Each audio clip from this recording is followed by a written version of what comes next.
All right, welcome to another Explainer. Today we're unpacking a really fascinating perspective on the very foundations of our daily lives. I'm talking about our food, our clothing, and our bodies. We usually think of what we eat or what we wear as simple matters of personal taste, right? Or maybe our budget or whatever trend is happening right now. But what if there are actually profound natural laws governing these choices? What if your daily habits are, in reality, complex, energetic exchanges with the world around you? I am super excited to guide you through this material because it completely flips the script on how we view our basic survival needs. It actually elevates them into tools for spiritual and societal growth. So let's just dive right into this and see exactly how these invisible mechanics work. So, picture this. Why is it that you might see a CEO or maybe an artist picking at this tiny, incredibly expensive dish in some high-end hotel, while a construction worker is out in the field devouring a massive, hearty bowl of stew? It's so easy for us to judge this through the lens of wealth or vanity, isn't it? We look at the person in the hotel and think, oh, they're just showing off. But the source material we're looking at today challenges that assumption completely. It argues that this difference isn't about snobbery at all. No, it's actually a strict, energetic requirement. There's this profound philosophy that states, food is studying people. According to the text we're analyzing, we should literally never complain about the food that gets placed in front of us. Why? Well, because the food that comes into your life is perfectly calibrated to your current energetic level and your specific role in society. The universe, in a sense, is delivering exactly the type of fuel your life requires in that exact moment. So if you're sitting there complaining about it, you're entirely misunderstanding the energetic exchange that's taking place. Okay, moving into the hidden philosophy of food, let's talk about the evolution of labor. To really wrap our heads around why we need different fuel, we have to look at how human labor has evolved over time. We're shifting from an era defined by intense physical exertion to one defined by mental, spiritual, and artistic work. When someone is doing heavy physical labor, their body operates like a furnace.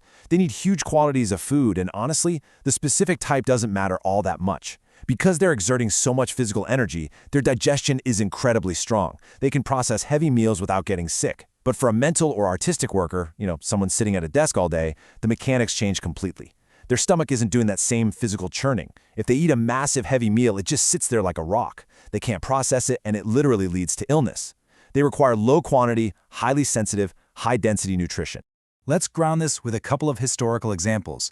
The text points to legendary business founders like Chairman Lee Byung-chul and Chairman Chung Ju-young. Back in the day, when they were building their empires from the ground up, wearing work boots, covered in dirt, they could sit down and eat practically anything. Even if a little dirt got in their food, it didn't matter. They didn't have digestive issues because they were fundamentally operating in a physical labor phase. Dietary rules were virtually non-existent for them back then.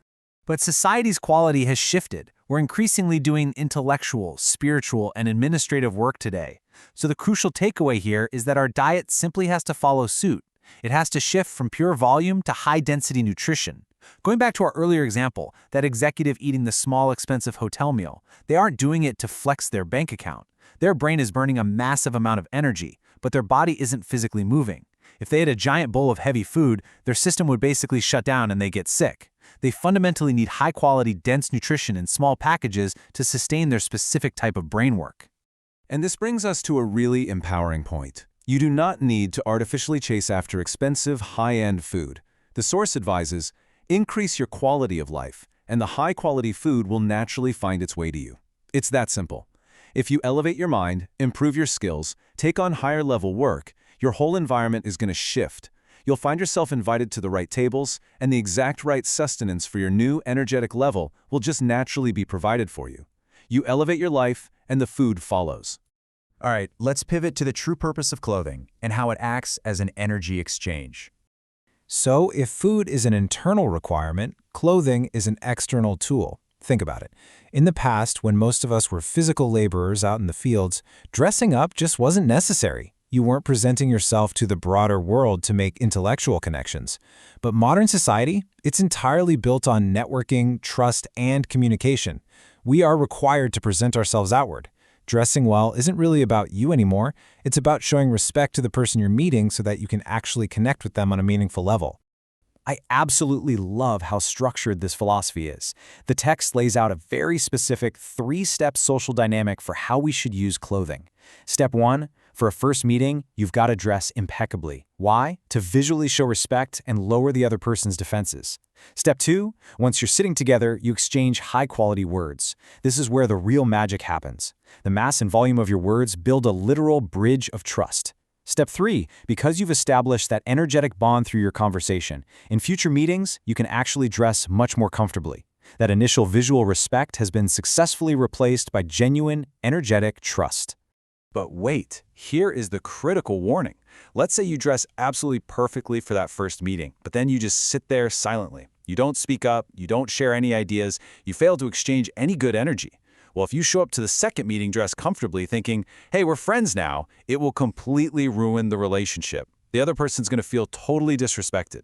You cannot drop the dress code until you've successfully established that energetic bond through actual communication. The text summarized this so beautifully. Living out of alignment with your environment is like buttoning your shirt incorrectly. Everything becomes twisted. If your food, your clothes, or hey, even the house you live in don't match the specific work you're doing and the energy you're putting out into the world, your life just gets twisted. You're going to experience friction. True harmony comes from ensuring your daily habits perfectly align with your current stage of life. Let's move into our third main concept: body constitution and the future of healing. So now we need to look inward. In Korean, there's this concept known as chejil, which roughly translates to your body constitution or temperament. It's the idea that every single person has a totally unique internal makeup. What fuels one person might literally poison another.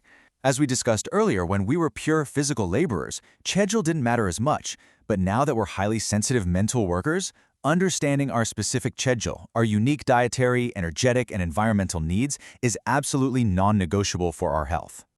So how do we apply this practically without, being a total nuisance at dinner? The text offers some really clear guidance here. If you're in a group setting and a dish is served that triggers an allergy or severely clashes with your constitution, you shouldn't just complain or cause a big scene. Instead, you politely ask for understanding beforehand. You just explain your situation calmly. This allows you to protect your own physical boundaries while simultaneously maintaining the energetic harmony of the group. It's all about clear, respectful communication. Now, this next part is truly fascinating. The text projects that understanding chejil is actually the future of medicine, and it extends way beyond just food. Take sunlight, for example. Sunlight is composed of different colors, and those colors are essentially just different frequencies of energy. Depending on your unique constitution, wearing a specific color, let's say black, might actively harm your health, while a totally different color might heal you. The explainer suggests that in the future, we're going to use light and specific colors as primary medical treatments, perfectly tailored to a person's individual chejil. Finally, let's talk about leading through natural laws. You might be wondering, why go to all the trouble of analyzing our habits so deeply? Well, it all builds toward this concept of hongik engan, which is a guiding philosophy that means broadly benefiting humanity. The core argument here is that you simply cannot be a true leader if you don't understand these natural laws. If you don't grasp how energy is exchanged through words and clothing, or how different people require different types of sustenance to just function, how can you possibly expect to guide society forward? Grasping these concepts isn't just a fun thought experiment, it's a necessary tool for anyone who wants to heal and lead others. But if all of this sounds overwhelming, take a breath and look at the number 70. The text makes a really comforting point here. We do not need to be perfect. We don't need to somehow figure out 100% of the universe's secrets. But if we can understand and apply just 70% of these natural laws in our own lives, we will have enough wisdom and stability to effectively help others. Achieving that 70% proficiency is what actually unlocks our ability to be of real service to the world.